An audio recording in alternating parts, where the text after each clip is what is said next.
सोनखेड पांढरी येथील प्रगतशील शेतकरी ज्ञानेश्वरराव सूर्यवंशी साहेब यांच्या हळदीच्या प्लॉटमध्ये आलेला आहे.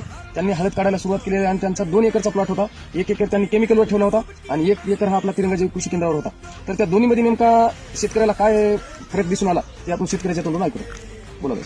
जैविकचे हे चांगले आहेत, रिझल्ट चांगले आहेत. आपण आतापर्यंत केमिकल वापरून हळदी 10 वर्षापासून काढतो, पण असा रिझल्ट आला नाही. यावर्षी एवढा पाऊस काळ होऊन आपल्याला चांगल्या प्रकारे रिझल्ट आला. बरं, तुमच्या खर्चामध्ये खर्चामध्ये बचत आहे. या खर्चात आणि त्या खर्चात तुमचा केमिकलचा खर्च याच्यापेक्षा 4 पटीने जास्त आहे. कारण तुमच्या भावाचीच हळद तुम्ही म्हणाले 40,000 खर्च झाला आणि आपला फक्त 9,000 खर्च. बाकी दुसरं कुठलंच काही तुम्ही वापरलेलं नाही आपलं? नाही, बाकी कुठलंच वापरलं. तर बघू शकता शेतकरी मित्रांनो की आपल्या तिरंगा जैविक कृषी केंद्रावर बघा हळद तुम्ही बघू शकता. शायनिंग बघा, याचे पाण्याची वाढ बघा, म्हणजे सगळं असं एकदम व्यवस्थित आहे आणि खर्च काहीच नाही. खर्च काहीच नाही. म्हणजे खर्चाच्या मानानं म्हणल्यावर शेतकरी एकदम सुखी.